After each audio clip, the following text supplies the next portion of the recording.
Hi, this is David Valade with Alta Vista Technology.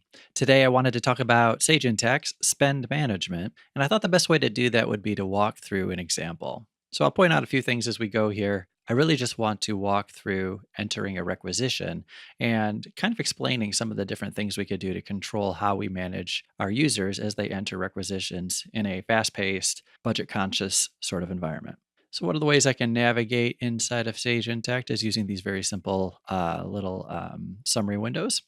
Nice and easy, especially if I'm learning the system, if it's new to me, and nice, easy graphics. Of course, I do have a lot more horsepower under the hood as far as ways to navigate, but using this little overview is a good way to attack the system also.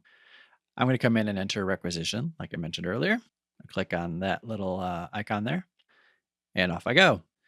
So you'll see here I get to enter some information. Let's pretend I'm growing here. Alta Vista Technology is taking off. We're expanding. We're opening offices all over the world, and I need to put down some money to say I want to expand in our Texas office. Let's say. So I'm going to come into the requisition screen just like I did, and I'll tab through here and I'll pick my vendor. Worth noting, depending on how I have my system set up, I might allow it to have my vendor not be selected yet at the requisition stage. But you can see with that little red asterisk there after the vendor that I've made that required for a few reasons, which I can get into later, but I'll leave that there. So off I go. I'm going to pick my vendor. Let's say Sandcastles Inc. There I go, 2 letters, and it auto completed for me and knew who I was after. And I tab off that field, and now I have my vendor selected. And I'm going to scroll down here.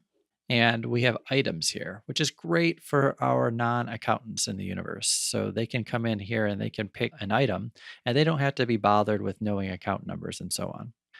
In my example, I said I was going to do some building purchases, maybe some capital acquisitions for my office in Texas. So I am going to hit B for building, and there we go. I have an item.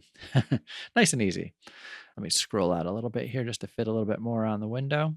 My location. Okay. In my example, I was trying to do some expansion in Texas. So let me pick TE for Texas, and I'm moving along just fine. And the system remembers the last price that I personally used for that item for that vendor. So it's auto completed the dollar amount for me here. $1,400. Let me make up something a little different. I'll just say 1450 and tab off that. And I could continue adding lines as needed. All right, now let me point out a few things here. If I scroll the top, 1450 is my total. The wording on this button up top here says submit. And the reason why that says submit is that I could have a whole set of approval policies where maybe every requisition I put in is routed to my manager, or maybe it's validated based on dollar amount, or any number of different kind of approval policies that I might want to have configured for my system. We're going to leave approval policies for another day. And just note that when I hit submit here, the system processes it and everything was fine. Great. Everything's good. That requisition is in the system. But let's suppose maybe I'm growing so quickly that I've lost track that I just put in that purchase. And I'm going to come in and put in another requisition. Now, I already saw that I had the ability to create that requisition for 1450, I believe it was. So let's try it again. Now, I could copy, but I'm going to go the long way here. We're going to create a sandcastles just to show how quickly this can happen. Put in my same item as before. Pick my same location as before. And why don't I leave the same price as before? That should work, right? It worked a second ago. Why don't I hit submit and let's see what happens? Ah, I get an error. The error here, as you can see, says that I need to reduce my transaction because I just went over budget.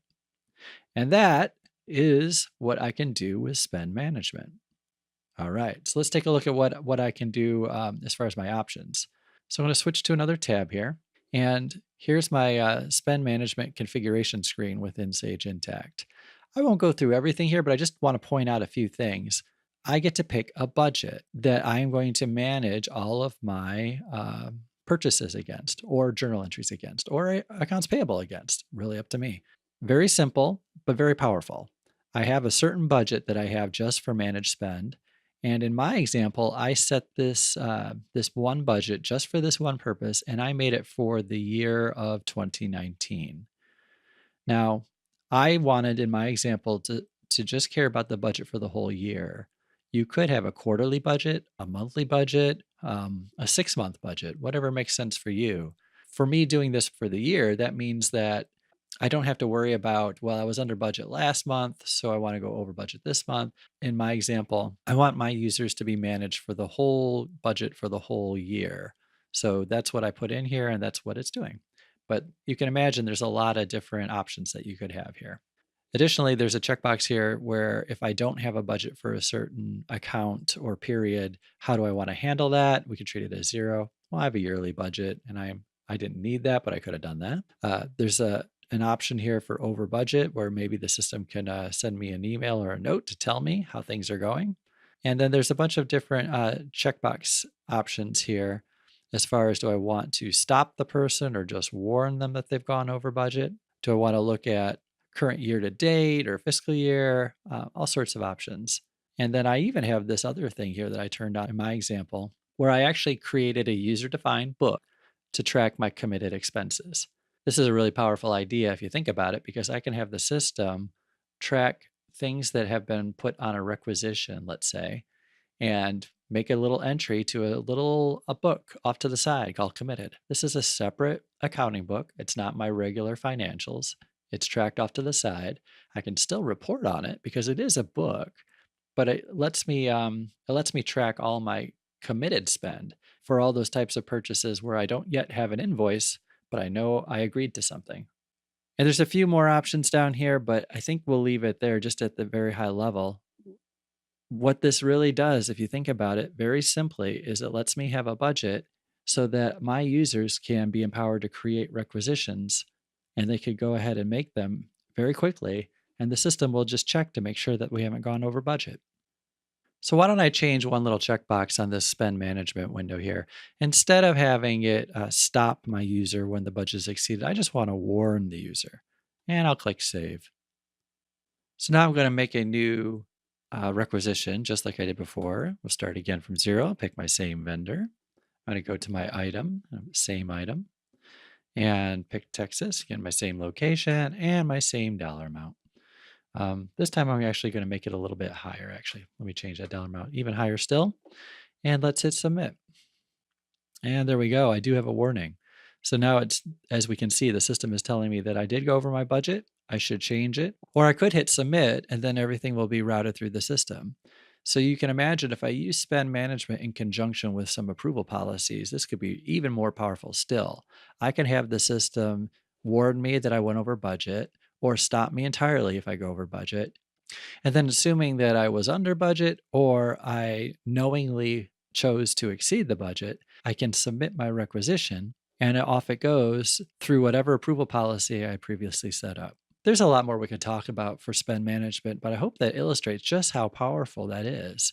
I can make it so that my users can be moving in an agile, fast paced environment, adding requisitions however they see fit, still not giving up any kind of controls that I might need, and still validating budget as I go. So I'm finding that balance where I can empower my users and move fast without losing any kind of controls. Thanks for watching this little example about spend management with Sage Intacct. If you need any other information, please give us a shout over at altavistatech.com. Thanks.